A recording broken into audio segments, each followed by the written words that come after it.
ඔයාලා දැනගෙන හිටියද කිසස් හදන එක මෙච්චර ලේසි කියලා? මෙච්චර කල් වැරදියට කිසස් හැදුවනම් මේ රෙසිපි එක ඔයාට. මේකට අපිට ඕන කරන්නේ කුඩු කරගත්තු සීනි, මං ගන්නවා බිත්තර 3ක්, දෙහි ගෙඩියක්, වැනිලා සහ කලරින්. මුලින්ම අපි බිත්තර සුදු මද වෙන් කරගන්න ඕන. භාජනේ හොඳටම පිරිසිදු භාජනයක් වෙන්න ඕන. තෙල්, වතුර එහෙම පොඩ්ඩක්වත් තියෙන්න බෑ. ඒ නිසා ටිෂු එකකිනුත් පොඩ්ඩක් පිහදාලා ගන්න. කොහොමද චුට්ටක්වත් සුදු මද වලට එකතු වෙන්නේ නැති විදියට වෙන් කරගන්න ඕන. බීට් කරන්න කලින් ඔයාලගේ oven එක ප්‍රීහීට් වෙන්න තියන්න ඕන. සෙන්ටිග්‍රේඩ් අංශක 100ට මිනිත්තු 15ක්. oven එකෙන් oven එකට ටයිම් එක වෙනස් වෙන්න පුළුවන්.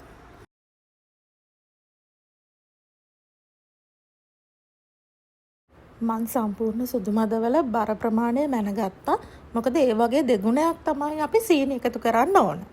මේ විදියට මම සීනි ප්‍රමාණය දෙගුණයක් වෙන්න එකතු කරගන්නවා. ඊට පස්සේ මේක බීට් කරගන්න ඕන. බීටරෙත් චුට්ටක්වත් වතුර තෙල් තියෙන්න බෑ. සීනිත් චුට්ට එකතු කරගන්න ඕන විටින් විට. මේ මිශ්‍රණය ස්ටිෆ් පීක්ස් වෙනකන් අපි බීට් කරගන්න ඕන.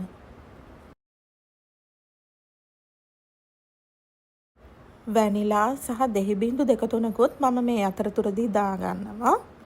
ටික ටික අතට තද ගතියක් දැනෙනවා මෙහෙම බීට් කරගෙන යද්දී. අපේ පදම හරිද කියලා දැනගන්නේ මේ විදිහට බෝල් එක අනිත් පැත්ත ගැහුවාම මේක වැටෙන්නේ නැහැ. මට විනාඩි 12ක් බීට් කරන්න වුණා මේ පදම ගන්න. අපි කලරින් බිංදු 2-3ක් දාලා ආයේ බීට් කරන්න පටන් ගන්නවා. ගොඩක් තදට කලර් කරගන්න එපා.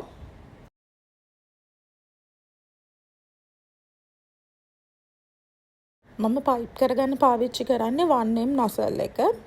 මේ විදිහට වීදුරුවකට පයිපින් බෑග් එක දාලා මම මගේ මිශ්‍රණය මේකට පුරව ගන්නවා. ඊට පස්සේ ට්‍රේ එකකට බේකින් පේපර් එකක් දාලා මේ විදිහට පයිප් කරගෙන යන්න තමයි තියෙන්නේ.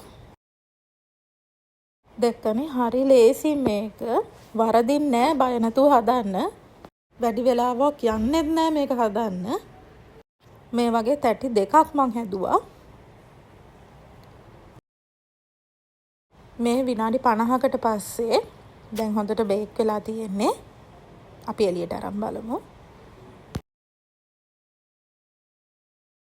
මම මේ quantities වලින් කිසස් 65ක් හැදුවා. දැක්කනේ මේක හරි ලේසියෙන් ගැලවෙනවා. මේක එයාටයිට් කන්ටේනර් එකක දාලා කාමර උෂ්ණත්වයේ සති 2ක් තියාගන්න පුළුවන්.